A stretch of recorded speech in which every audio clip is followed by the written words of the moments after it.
Hi you guys, my name is Cherita. Well, welcome to my channel.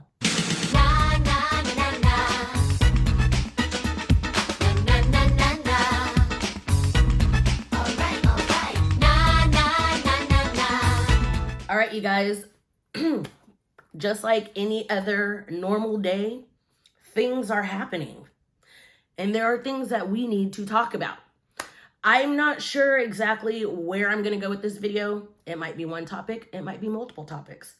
But I will tell you, the main topic is we're going to be talking about mediocre white people and how they are literally running this world. So if you guys are interested in this video, go ahead and keep watching. Before I get started, make sure you click subscribe for new content whenever I post. And also do not forget to click the notification bell so that you are notified every single time that I post a video. So let's get started. And per usual, I will be putting up makeup on this blank face. All right, guys, so where do we start?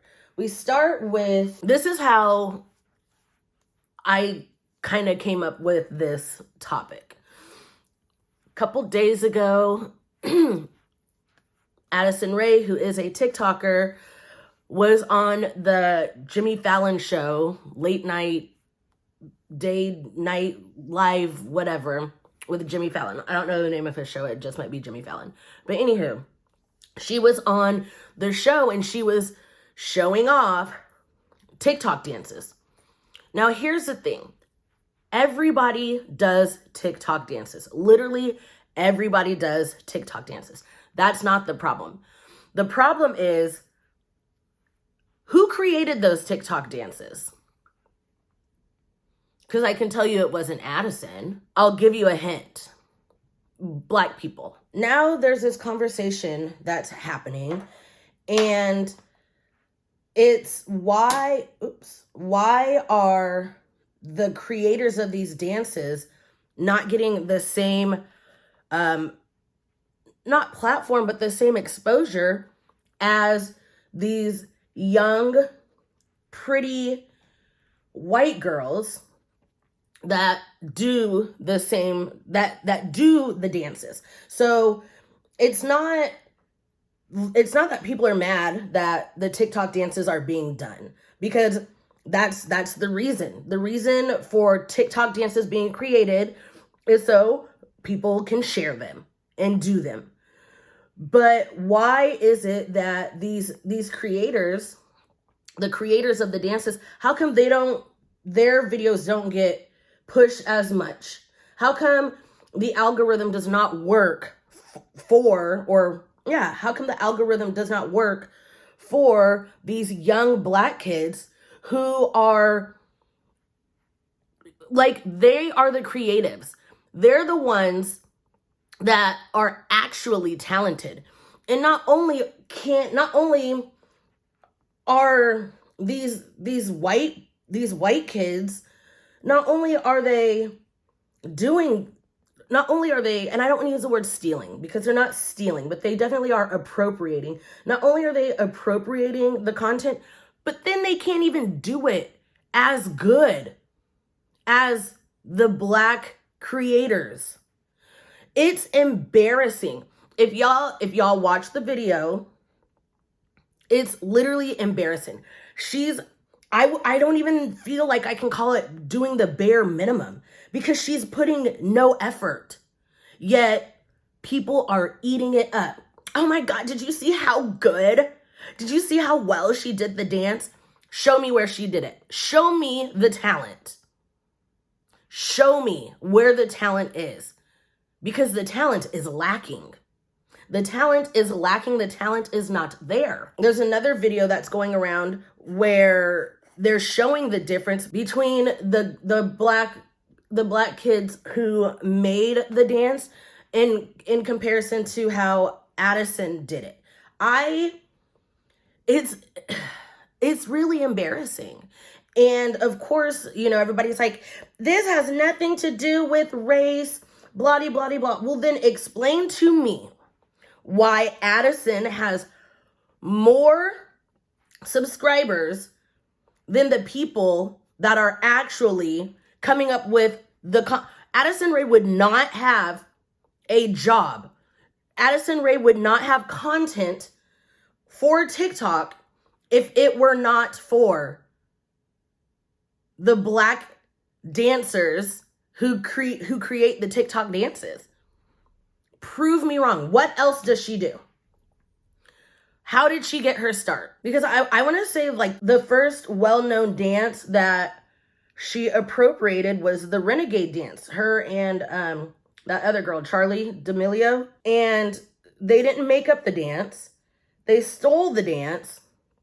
And then they didn't even tag the person who created it. And it's like, and that's the thing is at least the least you can do is tag the person that you got the dance from. That's the least that you can do. Because we know that the TikTok algorithm does not push young Black kids. It's proven. And I'm just tired of this mediocrity being glorified. You know, like, what happened to the days of people actually having talent?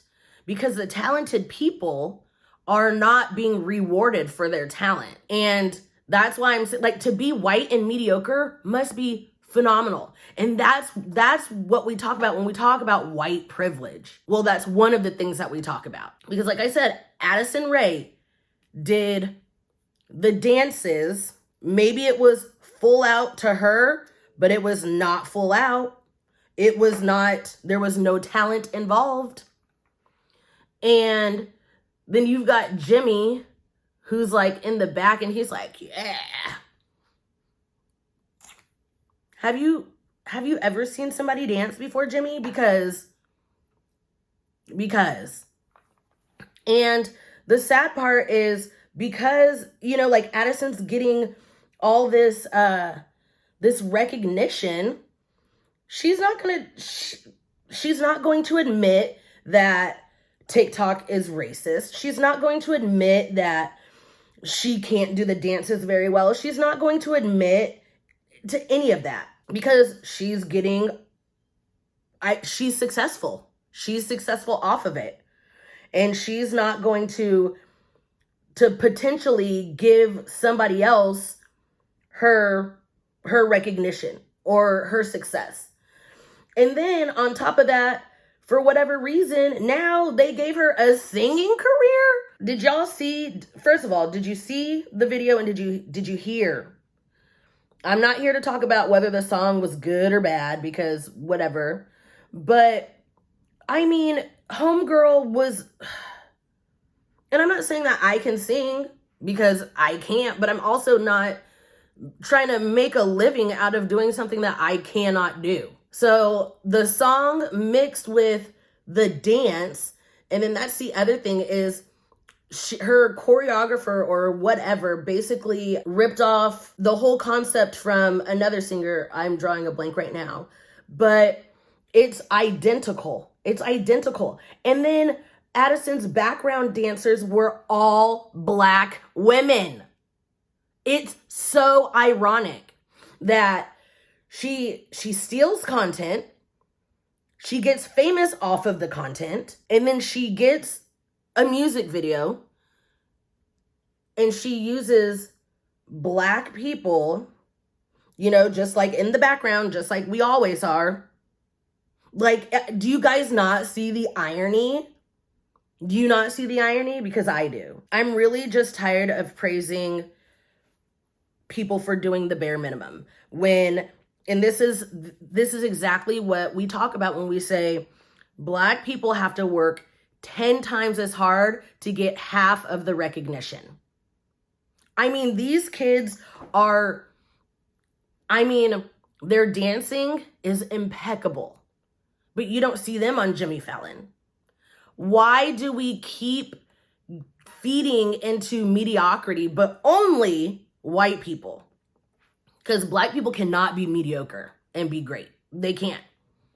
It's just not allowed. And the only time that it is allowed is if they're pandering to a white audience. So white people, why do you praise mediocrity? Don't you want to see better? Don't you actually want to see talent? That's my question. That's what I want to know. I want to know why you continually praise mediocrity. Take a shot every time I say mediocre or mediocrity. No, actually, don't do that. I don't know. The whole situation just really irritates me. And I really just want to see Black people win. I want to see Black people, especially young Black people, get the same chances that these white people do for doing literally nothing. So I think that's it for that topic. Now let's talk about James Charles. Now, James has been caught allegedly again talking to minors. This time, as far as what I know and from what I saw, the conversations did not get. However, apparently he was calling this kid, who, mind you, looks like an actual child, despite the fact that he's like 6'9", but he still in the face looks like he's 12. James is calling him cute, like, oh, hey, cutie, and this, that, and the other. The problem isn't even just the age, it's the power dynamics. I feel like I've talked about this before. And there's no reason in the world that James should be having conversations with his fans. There's no reason, at least private conversations. It doesn't make any sense. Why are you Snapchatting a 15-year-old when you're almost 22 years old saying, oh, hey, cutie? That's weird. That is so weird. And in private at that. I've said it before, like, somebody needs to take his social media away from him, or somebody needs to be in charge of his social media, because all he's doing is just digging himself into a hole. He just keeps digging and digging and digging. At what point are we going to say, okay, enough is enough? He needs to be deplatformed from YouTube. He needs some kind of consequences, because he's going to keep doing it. Like, the last one just happened not even a month. I want to say it was within the same month. Did it not? Then we have people again saying, oh, y'all need to apologize to Jeffree and Shane. For what? Because they were right about this one thing? Because what do I say? A broken clock is right twice a day. So what do we need to apologize to Shane and Jeffree for?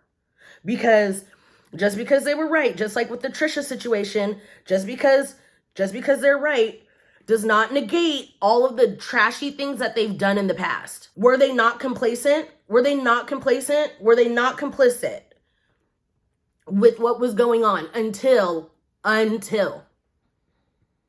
now all of a sudden it's, oh, James is this, James is that. So how come you hung out with him knowing that? That's what I want to know. I want to know why people think it's okay to be like, oh, well, maybe we should forget. No. Nope.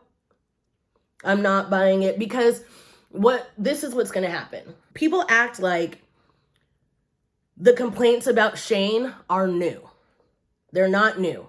People have been talking about how much of a menace Shane Dawson is. People have been screaming it for years, but nobody wanted to believe them. Nobody wanted to believe that Shane was doing these things, or nobody saw it as a problem. But people did complain. People did say these things like, yo, this isn't right. They've been saying it since the beginning. So now that it's 2021 and people are calling out his past bad behavior, people are like, well, that was so long ago. It was in the past. We need to forget. No. Actions have consequences. So what's going to happen in 5-10 years, we're going to look back and somebody might bring up this James Charles situation. He might still be thriving. And people are going to be like, well, how come nobody did anything about it before? That was in the past. Like, can't people grow? They can, but they're not going to grow until consequences are, because they're not going to learn anything. What have they learned? They've learned nothing. They learned that their bad behavior will be rewarded, just like mediocrity is rewarded. So miss me with the whole, oh, like that, this is just why we need like consequences. Something has to happen. But people are still supporting James and watching and whatever. It's fine. Let them do that.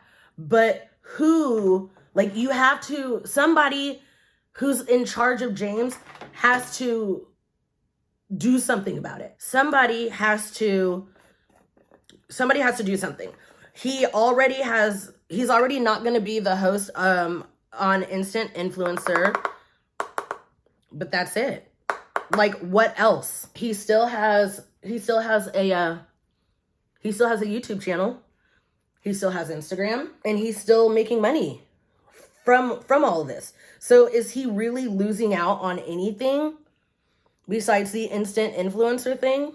It's okay to hold your faves accountable. And then, heaven forbid something does happen, people are gonna be like, how did we let it get this far?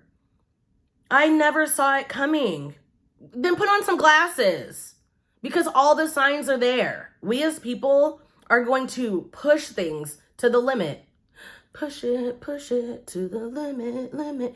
And if you guys have kids, you definitely know kids will push and push and push. So I don't know.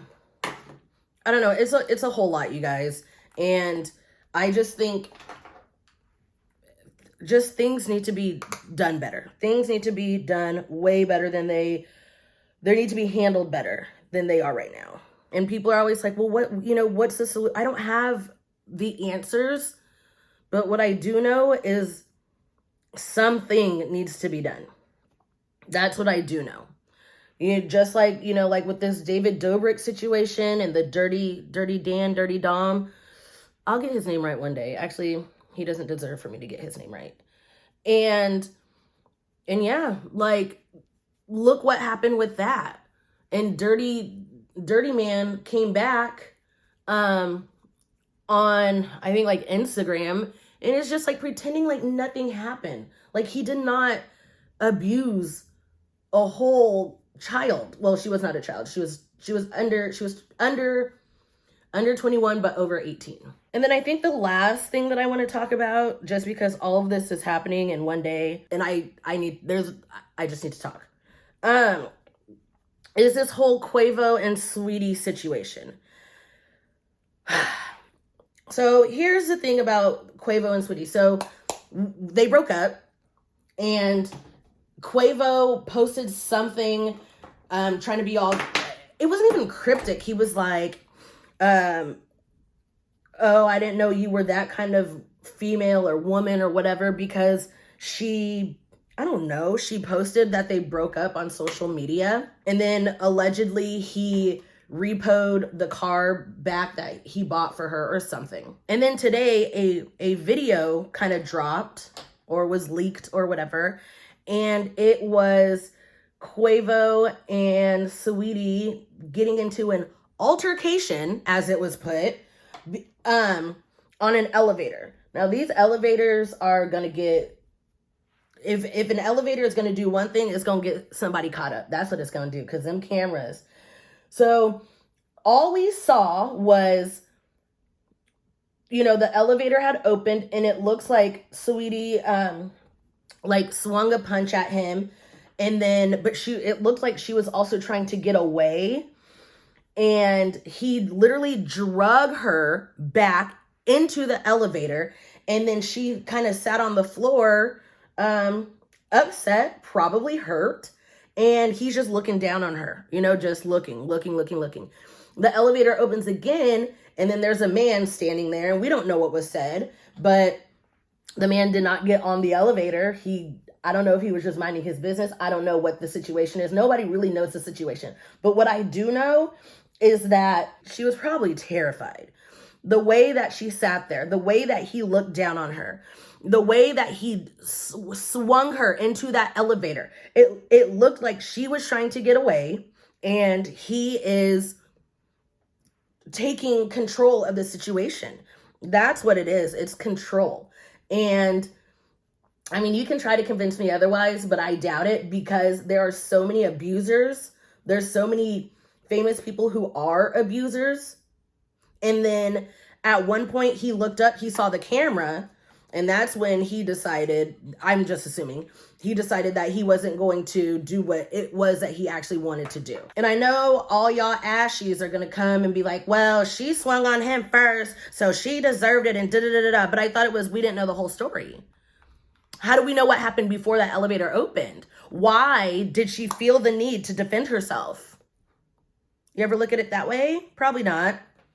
And if you, like, I just wish people would do more critical thinking, because just the way that he carries himself on social media, like, all the flags are there. The red flags are there. I would not be surprised if that was not the first time that he abused her in some kind of way. If she felt the need to defend herself like that,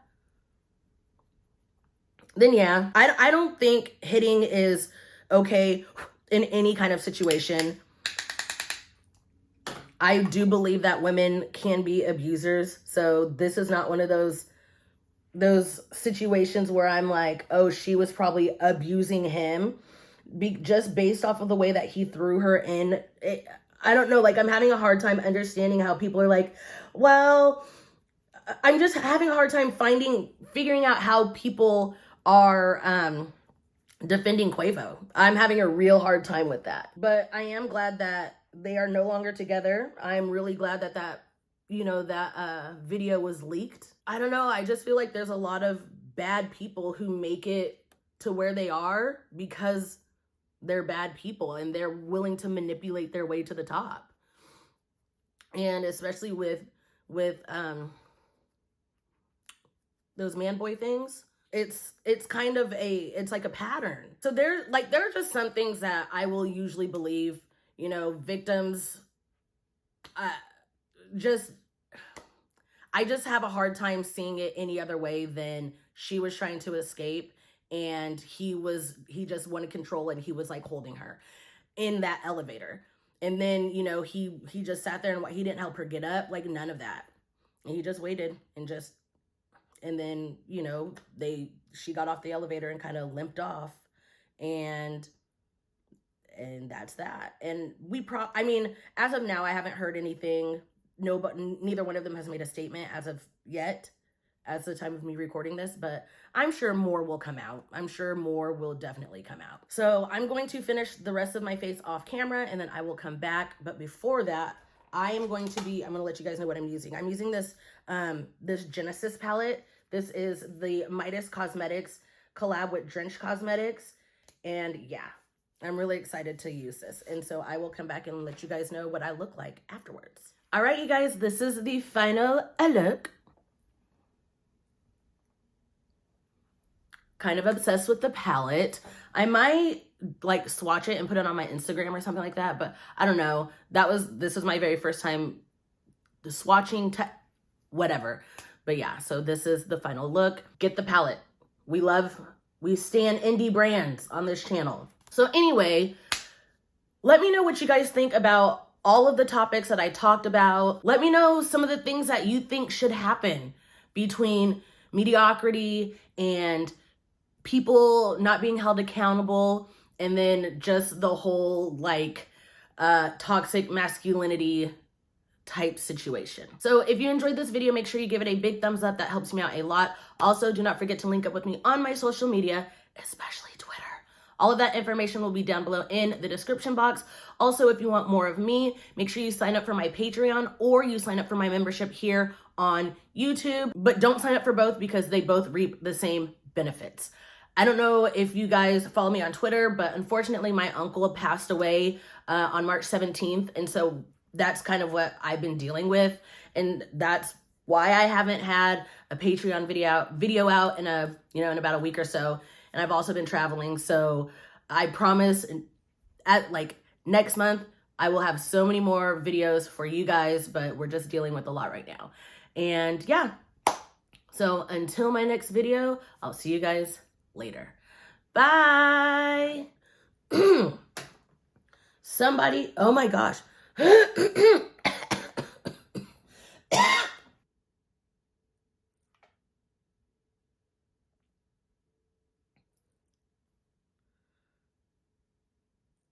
neighbor has a grandfather clock, I think. Give me up, I wanna. Gotta work, go berserk, I gotta. Know you gon' wake up. Know you gotta get your cake up. Don't matter if it's 4, 5, 6, 7, 8, it's my time.